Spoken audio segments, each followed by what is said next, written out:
I'm going to show you how to create a Google Classroom and give you a quick tour. The first thing you need to do is get to the Google Classroom page. There are two ways to do this. One way is by going up to the address bar and typing classroom.google.com. The other way is to go over to the right-hand side and find what I call the waffle menu. If you click on the waffle menu, it takes you to all of your Google apps.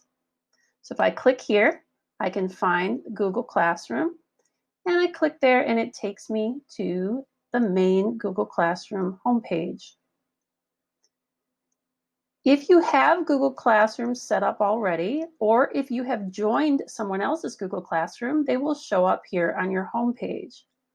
To create a new Google Classroom, you are going to come up here to the plus sign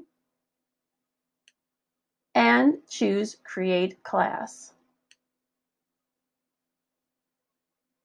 Once you do that, a box will show up and you can give your class a name. I'm going to call mine Practice Class. I could also add section, subject, and room number, but I'm not going to do that now. You can always go and change these things later. And I click Create. And here is my new Google Classroom. Now I'm going to give you a quick tour. The first thing I'm going to show you is up in the upper left-hand corner is what I call the hamburger menu. If you click on the hamburger menu, this is the main menu for Google Classroom.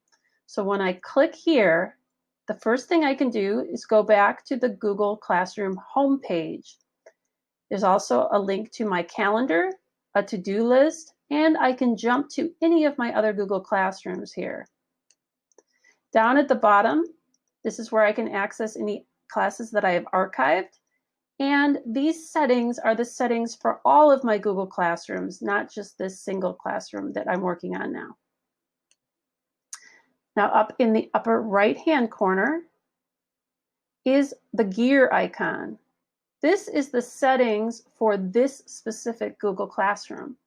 If I click the gear, it brings me back to the class details, which I can edit, and also has some other settings that we will talk about a little bit later. To get out of this, I click this X up in the left. Now, one more thing I want to show you are the 4 tabs at the top of the page. Whenever you come into your Google Classroom, you come into the Stream page, and the Stream is where you communicate directly with your students and make announcements. Next, we have the Classwork tab, and this is where you can make assignments and share materials with your students. The People tab is where you can add teachers to help them collaborate with you and your students, and you can also add guardians so they can receive summaries. And finally, the Grades tab is where you can access all of your students' grades in one place. You will see that after you add some assignments here. And that is your quick tour.